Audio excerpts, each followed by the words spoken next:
Greetings, viewers, and welcome back to a new episode of Titan Repairs. Today on the bench, I have a viewer's PS2 Slim. When the customer first reached out and discussed the symptoms, we were both convinced that his console was suffering from thermal shutdown. Now, given the age of his PS2, it's definitely not unheard of, so I signed him up for my cooling refresh service. However, when I initially tested the system, I quickly discovered that the real underlying issue was something else entirely. Now stay tuned, and I'll show you how I got this system back into shape. Alright, so this is the system right here. So this is obviously a PS2 Slim, SCPH 70012. So yeah, customer reached out to me, and let's go and read the email, and we'll go over what's exactly going on with this thing. So I'm gonna call this customer Mr. B, mostly because don't really think that he wants his name blasted all over YouTube. So reached out to me and said, "Hello, I've seen a few of your videos, and I thought I'd reach out to you. I have a PS2 Slim 70012 model that is over 20 years old. Ugh, don't remind me how old I am. And everything, for the most part, works well. I even installed the Disc Saver mod a few months ago to keep the ribbon cable from scratching the discs. I've heard of the Disc Saver mod before, but I've never looked into it, and I'm actually very curious about it. Maybe it might be something I'll start putting in my systems that I refurbish. It's a pretty popular mod from YouTube. I will have to look that up. The only issue with the console is that after hours of playing, it shuts down and immediately goes into standby mode. It's happened twice in the past few months. I'm almost certain it's the old dried up thermal pads. I tried replacing them, but was never able to get the shielding off to access the old ones. Yeah, that's definitely a issue with these things. I've run into it as well, and I do think that he is correct on that. So as the thermal pads dry up, they just get incredibly hard. They basically just glue on the shielding, and it gets really difficult to take them off. It's kind of like when you have thermal paste that's many years old and it dries up. It just basically acts like a glue. Thermal pads do the same thing. I tried replacing them, but was never able to get the shielding off the old ones. If I send you my PS2, would you be willing to replace the thermal pads? Absolutely, I would. That's why it's here. And would you be willing to clean the vents? Again, yes. I'm willing to pay for the refurbishment service. Again, everything else is good. I'm pretty sure it's just the old thermal pads. Thank you for your time, Mr. B. So I reached out back to him and asked a usual bunch of questions. Is it consistent? How many hours were we generally talking? How much dust is in the vents? You know, just basic general questions for me to get a little bit better idea. Explained my refurbishment process, which is basically just whatever it is on the site, but I also did give him an option because I wasn't actually really feeling that he needed a refurbishment considering he's already been in there. So I did offer him a cooling refresh service that is not advertised on my website, which I will be putting on there at some point. So then he responded back. So the system shuts down only twice within the span of 3 months. The first time it shut down in the standby, it was around 4 hours of gameplay. This happened about 3 months ago. Never had an issue in the past 20 plus years. Again, please don't remind me how old I am.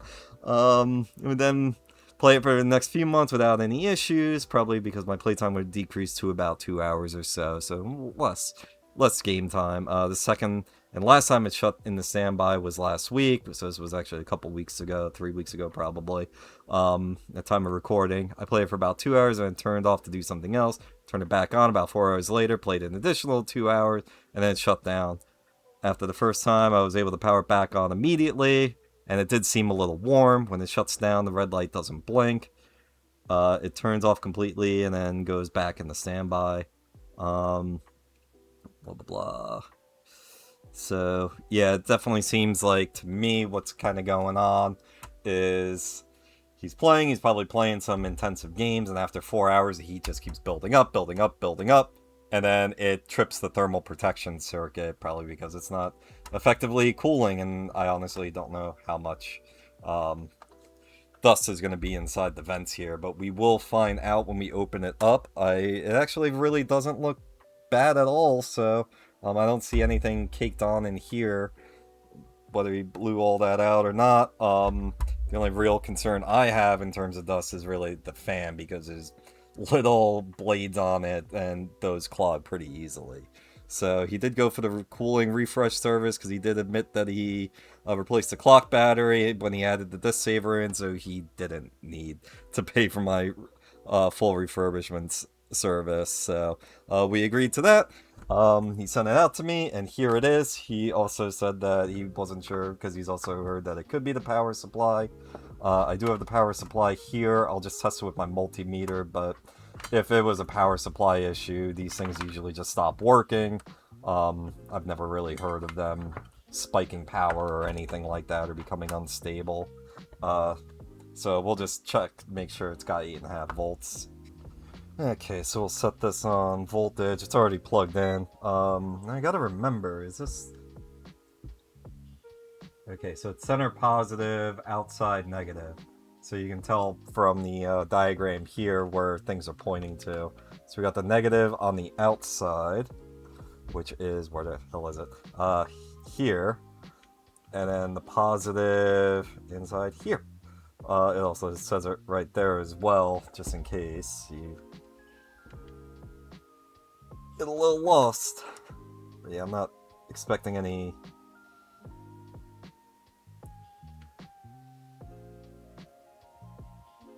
surprises except for the fact that my probe does not go in there.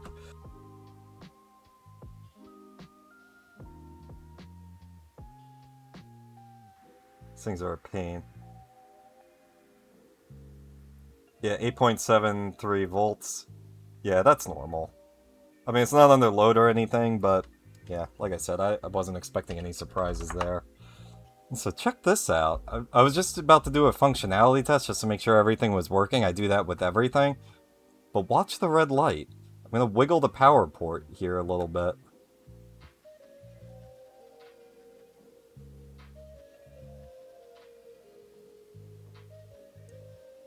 I think we have another issue with this thing. When I have it flat on my bench, the light goes out. But when I push it down, the light goes back on. So I think that we might have a power port issue here as well. That could be one of the problems he's actually having. But we have to take this all apart anyway. I'll take a look at the board. I might just have to touch up that joint. So yeah, this thing works perfectly.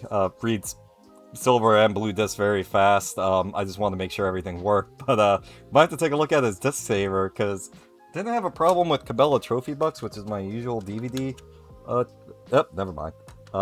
Yeah, we're gonna have to take a look at that disc saver mod, because I didn't have it in that long, and I got a ring going around both my test discs here. Wonder if maybe something got a little dislodged in shipping. But whatever. I'll just have to resurface these. Not a big deal. I've got the equipment.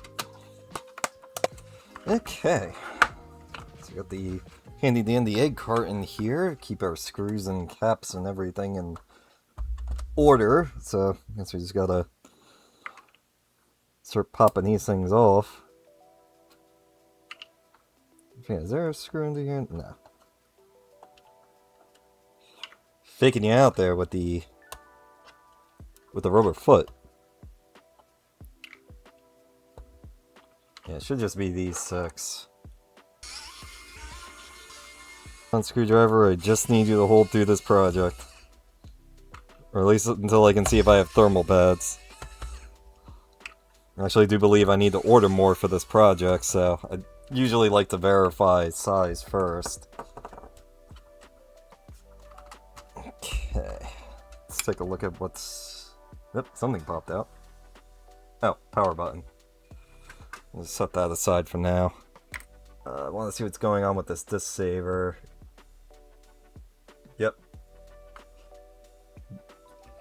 Yep, that is the issue right there.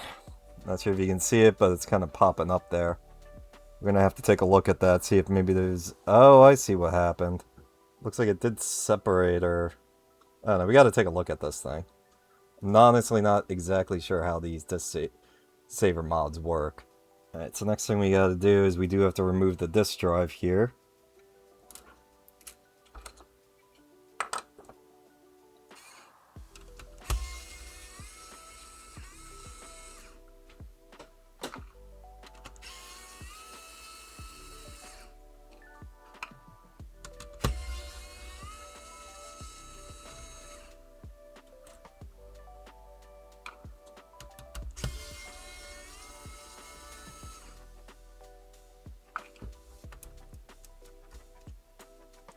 Okay, so I gotta try to... It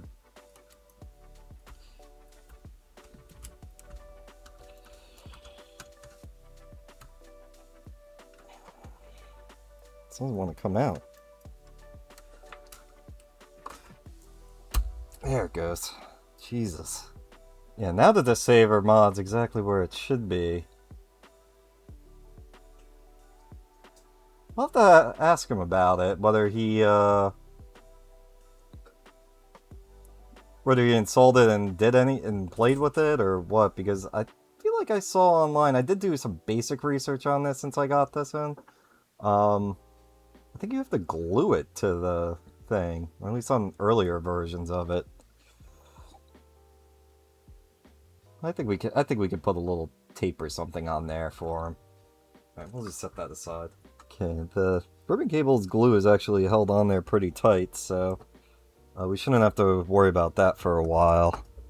Alright, so we got a little bit of electrical tape there. It does not appear like it's holding now. I don't know where all my other tweezers went.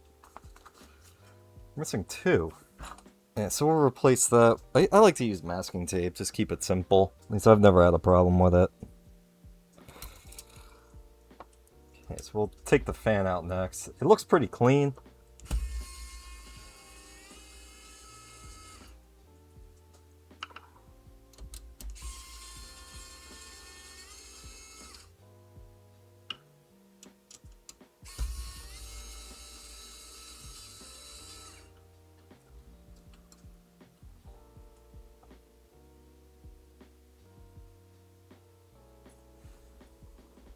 Yeah, I don't really see a whole lot of dust in here.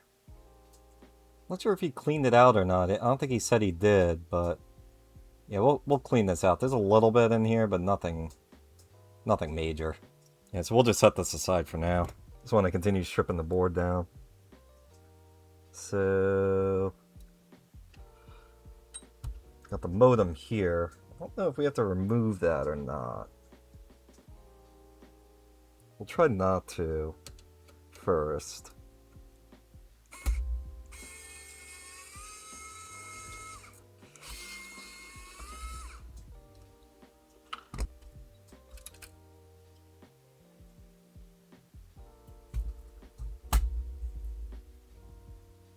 You got a little dust in here.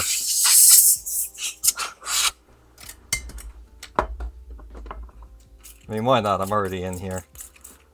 Let's do a quickie clean for him.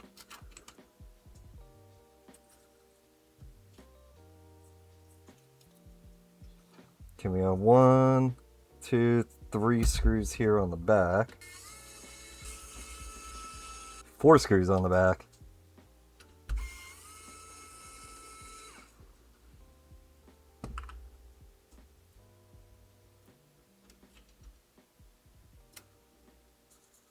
There's a little bit of dust on here. We'll just take care of that now.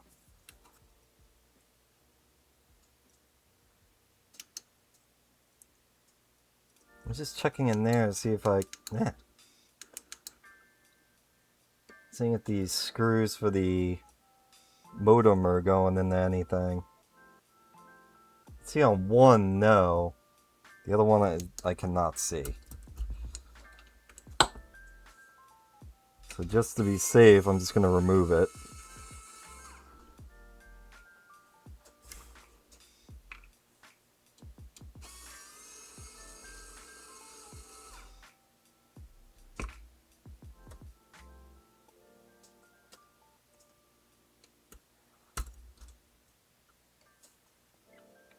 Oh, you know what? That would have prevented it from going up. This would have to be removed. No way. First of all, let's get this off. And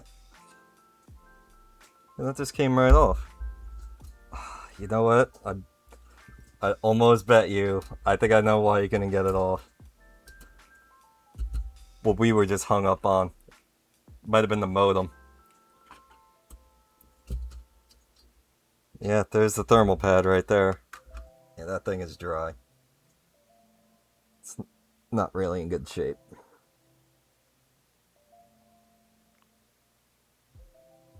It's not pliable on the top. What is that? Looks like plastic. Like almost like they forgot to take the plastic off at the factory. Those are really thin. Yeah, it's coming apart.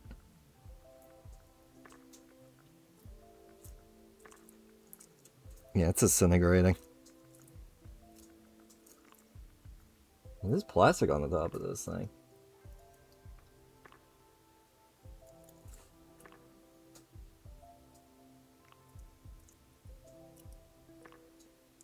I don't remember ever seeing something like that on a Slim. It does look like the factory one, though.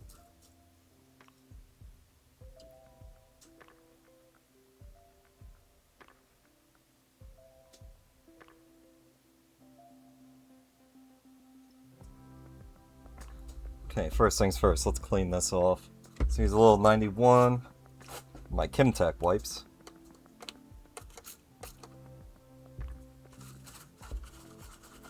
Let's get some of this old residue off.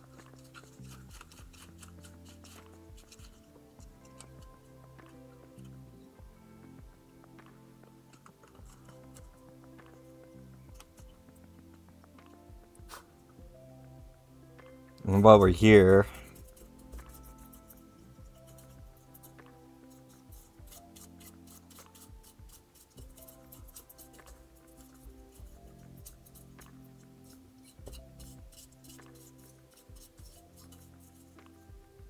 yeah, I like using these chip brushes, just like a little chip brush to clean the dust off. It's very gentle,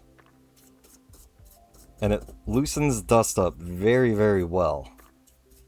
So when I do hand dust cleaning, this is my go-to brush. You just take a little compressed air. Now the board's clean. We do have another thermal pad here. That's also really dry. Okay, so I did think ahead and did actually have some thermal pad in stock. I like to use these Arctic TP3 thermal pads. The one that we're going to be using for this, I did match up here. It is 0.5 millimeter. So that's good that I have that one here. This one I'm not so sure. I might be able to double up the 1.5s here, but I'll have to double check. Worst case, I still do have some in the variety pack here. So I got plenty of these. Yep, that's that one right there. It's actually perfect size. So that one is what? I think 1.5, 2? I think it's 2. Yeah, this is 1.5. That's a 2 millimeter. Oh, you know what? I'm doing that cart before the horse thing again. Before we put the thermal pads on, what we should do is touch up this joint first. Yeah, so let me go get the microscope out and then we'll fix this real quick. So this is the offending joint right here. So here, I'm gonna wiggle the power port just a little bit. So you can see the jack, when I'm wiggling it, that whole soldered joint's broken right there. So I kind of have a theory, and I'm not sure if I'm correct on this one, but I have the feeling that the power jack is in here and it's pulling down on that joint. So what I think is happening to the customer is as the board's heating up from playing, thermal expansion is making it just enough to break that connection. So, yeah, I kind of think that this might have been actually the root cause of everything. Although we definitely should still be doing all the thermal stuff, especially after 20-something years. So, yeah, soldering iron's heated up, so what I'm going to do is I'm going to remove the solder here and put some fresh solder in. And while we're here, we might as well clean these up as well. So first things first, put a little flux on.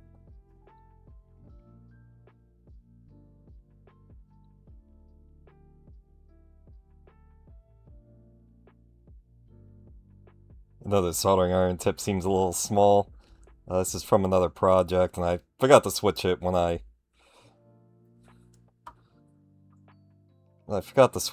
put the soldering iron on. So we're just gonna have to roll with this one.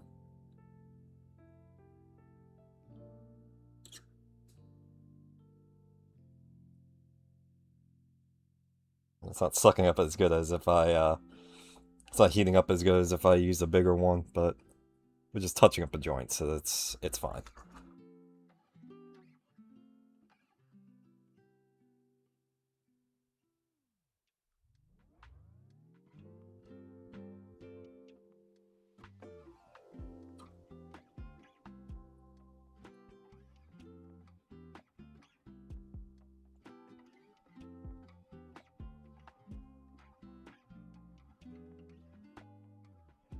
That's what I want, a nice big blob there. So that's not going to go anywhere. Yeah, I'm going to go ahead and put the proper soldering iron tip on. Can't melt that solder. Okay, let's try this one. Yeah, that worked a lot better.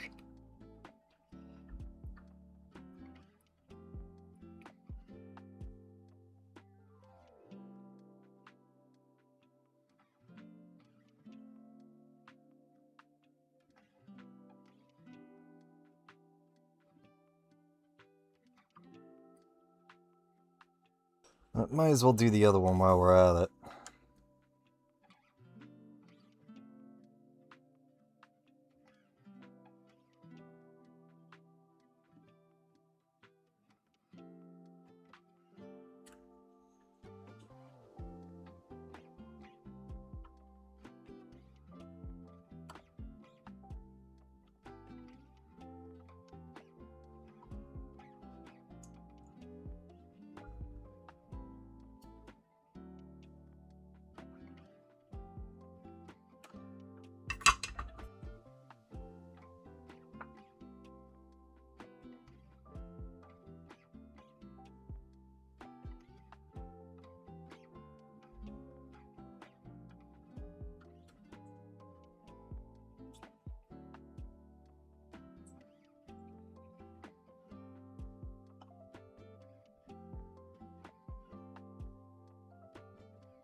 Alright, that should do it. For joints like this, I like to put a nice big healthy bead in there.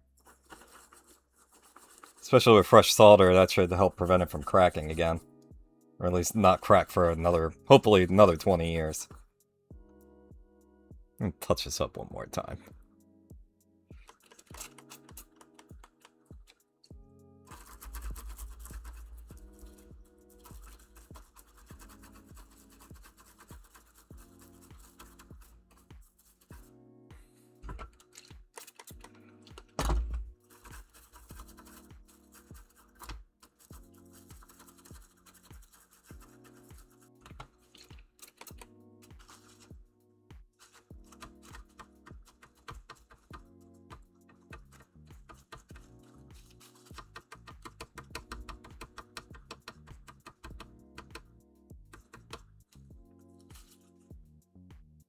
Looks good to me. Okay, so now we can finally move on to putting the new thermal pads on. So we'll just move that aside because I'm going to use the old pad as a template.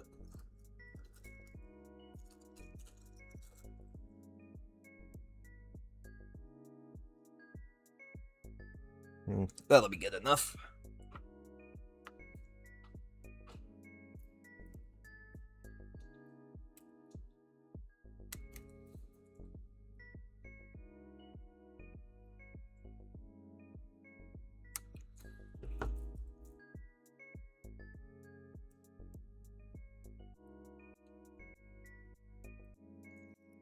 Now the kind of finicky part. Two sides of plastic.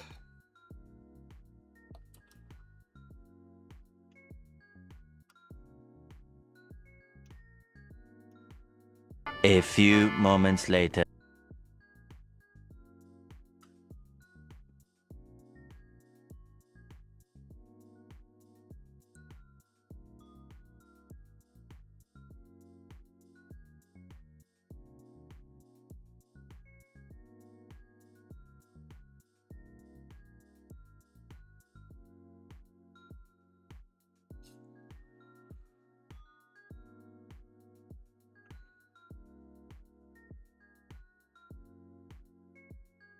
I'm not happy with this one.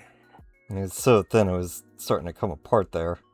So one kind of downside of these really thin thermal pads. Let me try this a different way. We'll take the thicker plastic off first and then set it where it needs to be and then take the thinner plastic off. It doesn't seem like it's going to want to do that. Eventually.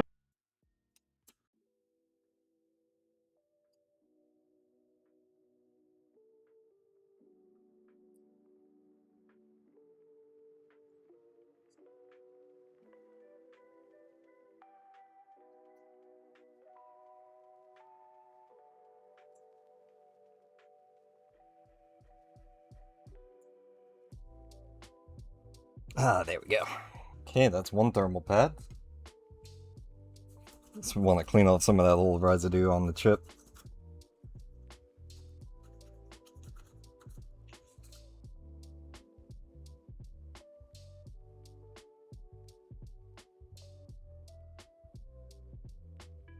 You know, it's actually a little bit taller.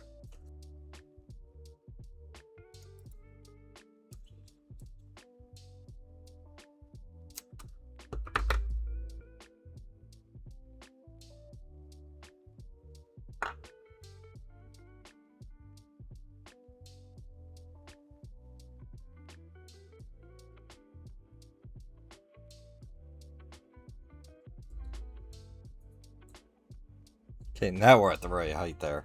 So this is actually 2.5 millimeters, not 2 millimeters. Alright, we're almost ready to put this back together. So I do just want to clean off this RF shielding.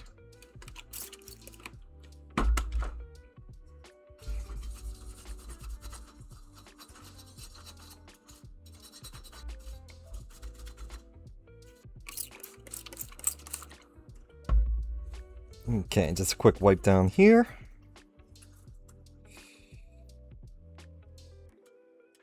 And we can start putting everything back together.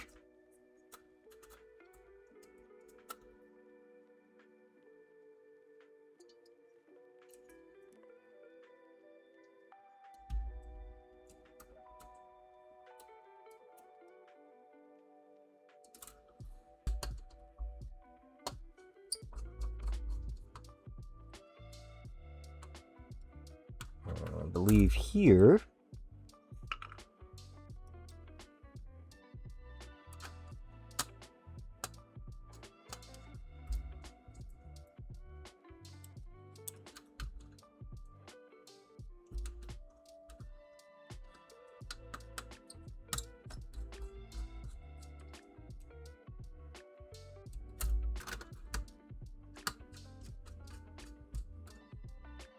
And we'll obviously wipe this down before we put it back into the case. So next, I think we could put the cooling fan back in. Well, first we could plug this back in.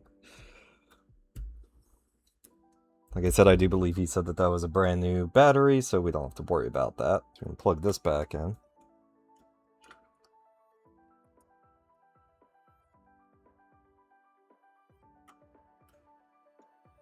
Okay, so next we can put the modem back in.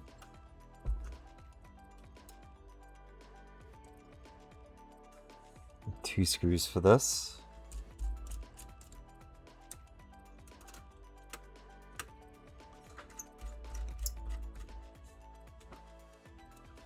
Alright, so this fan's pretty clean, but do want to give it a quick...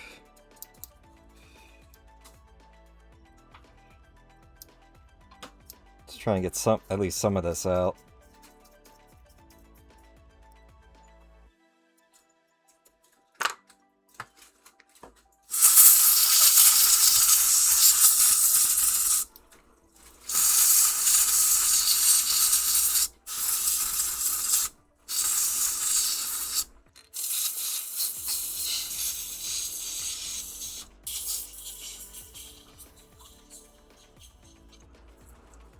Yeah, now to that. Alright, so I think we'll bring out the X power for the final push. This thing is so powerful, I might blow it out of my hand.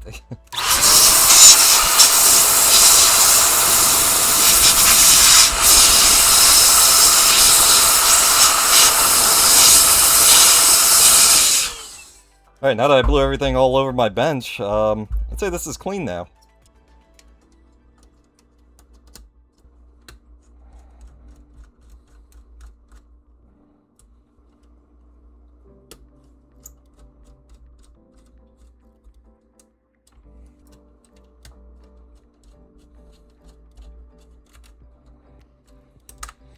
Okay, we just gotta plug this in here.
Yeah, and you can't forget this little piece here.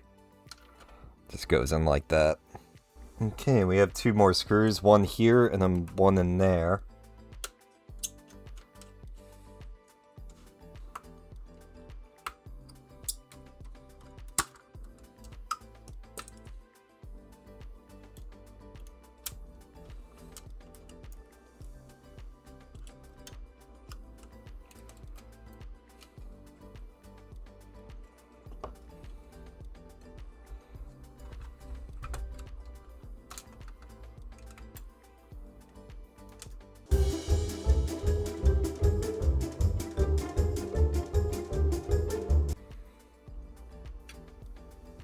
Yeah, well, I was trying to move this disc saver mod out of the way. It kind of broke a little bit there. And that's actually really, really thin.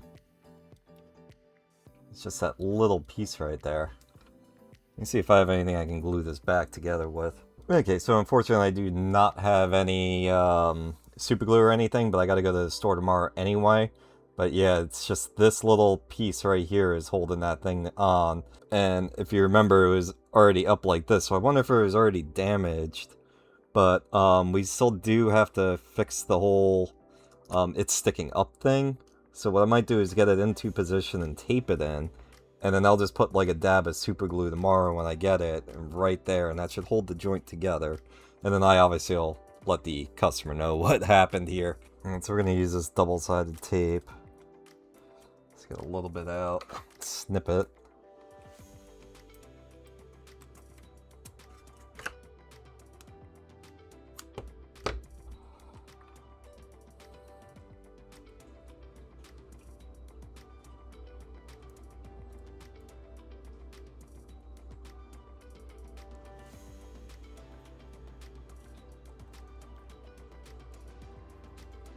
Doesn't seem to want to stick. Because I did read on a couple online guides, or at least on a couple Reddit posts, that people were saying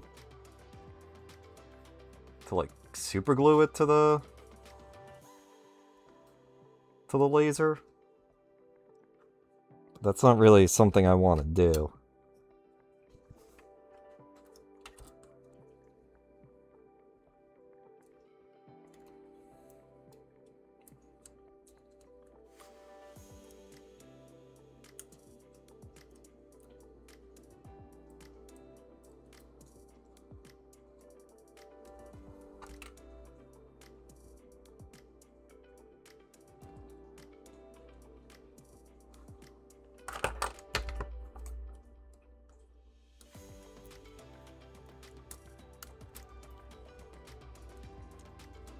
This doesn't seem to want to stick. I mean, this tape's not sticky enough. Well, let me ruminate on what I want to do about this thing. But in the meantime, what we can do is we can just continue on plugging everything back in. We can at least test everything, make sure everything still works. Okay, here we go. Boot it up.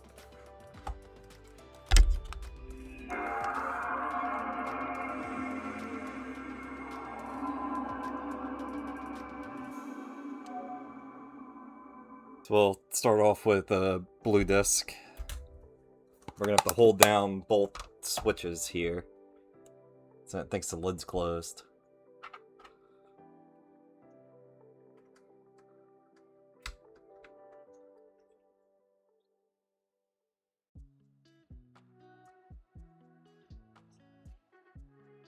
Okay, good. Also got the fan spinning, so that's always a good sign. And then a silver disc.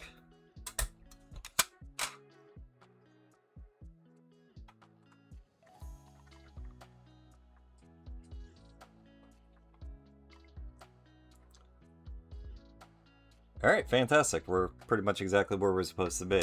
Alright, we're back in the next day now. So I think to make this easier, what I'm going to do is I'm just going to remove the laser.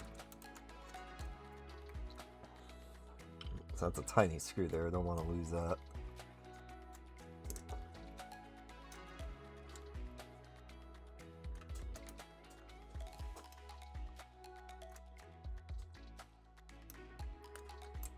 So I was thinking about this last night and trying to figure out the best way to go about doing this, and I kind of came up with an idea. So what I want to try to do, I don't want to have a permanent bond. Like, obviously I could just put the crazy glue on there and then call it a day, but I don't want anything permanent. So what I got here is a little rubber cement. It's what I use to put the disc tray bezels on PS2s or anything that breaks off, because it's not a permanent bond, but it's strong enough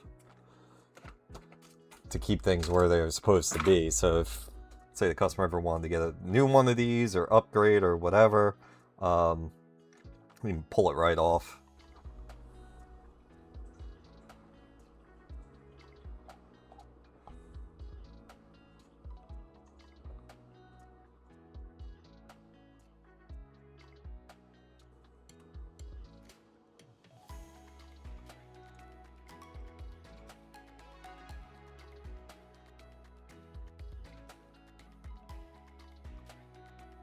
Okay, so we just gotta hold this for a minute.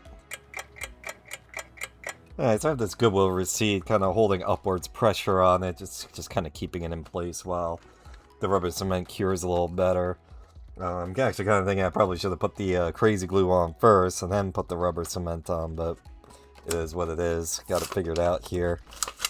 Alright, so I got my special Harbor Freight super glue, and I actually do like this stuff. This stuff actually works really good. I used to use a lot of epoxy for plastic, but it wouldn't really be the right fit for this anyway. Okay, I'm just gonna put drop in here. Try not to go too much. Okay, we'll just let this cure.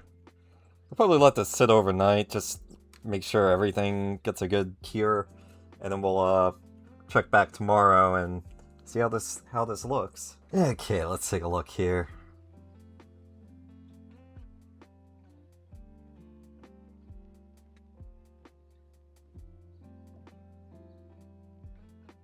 Yeah, it seems pretty good.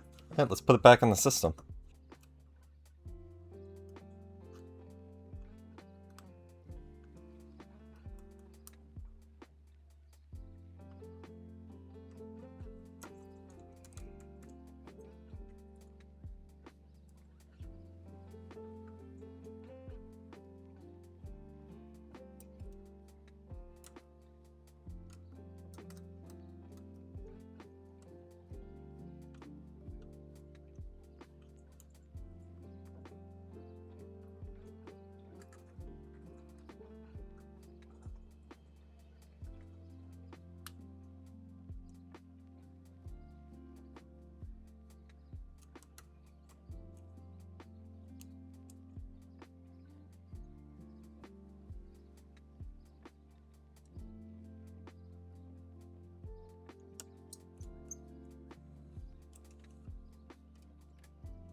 Okay.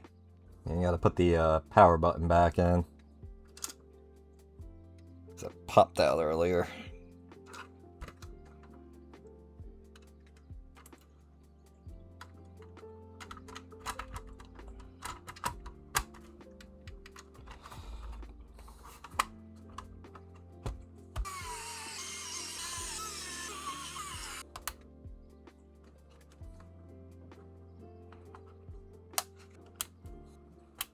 I'm glad I was able to help Mr. B out with this one. With everything cleaned out, new thermal pads installed, and that cold joint on the power port resoldered, his PS2 Slim should be good to go for a good long time. So that'll do it for this repair. If you enjoy following along, be sure to leave a like and subscribe if you haven't already. It really helps the channel grow.